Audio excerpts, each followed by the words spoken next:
2024 වසරේදී වසරේ හොඳම ටැටු ඇකඩමියකට හිමි සම්මානය හිමි කරගන්නට JK ටැටූස් සමත් වෙන්නේ.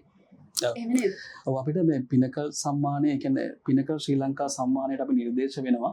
ඉතින් ඒකෙදි අපිට පුළුවන් වෙනවා ඇත්තටම ලංකාවට ව්‍යවසායකයන් අතරේ එතකොට මේ මොනවාද ව්‍යාපාරිකයන් අතරට ඇකඩමි ටැටු ඇකඩමි එකක් ගේන්න ඒ අතරට සන්නාමයක් කරන්න වසරේ බෙස්ට් ටැටු ඇකඩමිය විදියට අපිට නිර්දේශ වුණා. ඒ සම්මාන පිනකල් ඇවෝඩ් එක අපිට හම්බුණා.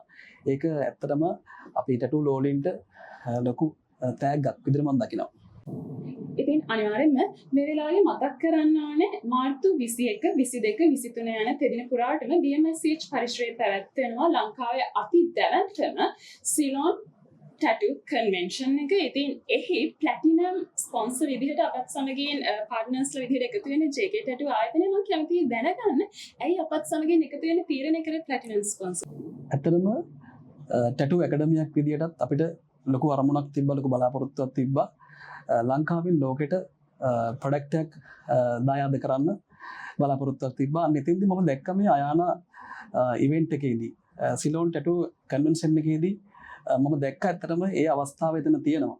ඉතින් මම බලාපොරොත්තු නැහැ ඇත්තටම එතෙන්දී මේ ප්ලැටිනම් ස්පොන්සර් එකක් දෙනවට වඩා මම බලාපොරොත්තුනේ මේකට කොහොමද අපේ දායකත්වය දෙන්නේ කියලා.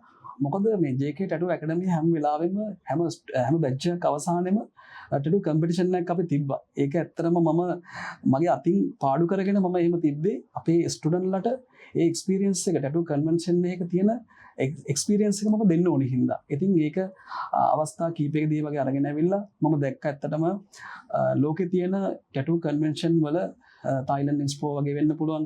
එහෙම නැත්නම් ඊට වඩා ලොකු එක්ස්පෝ වෙන්න පුළුවන්. අන්නේ ලෙවල් එකක් ලංකාවට ගේන්න ඒක මම හිතන දැක්කා. අන්න එතෙන්දී ලංකාවට හැම අවුරුද්දකම මේ වගේ කන්වෙන්ෂන් එකක් දකින්න පුළුවන්. ඒතර අපේ ස්ටුඩන්ට්ලට මේ ඉගෙන ගන්න අයට හොඳ තැනක් එයාලගේ දක්ෂතාව පෙන්වන්න කම්පිටිෂන් කරන්න හොඳ අවස්ථාවක් මම දැක්කා.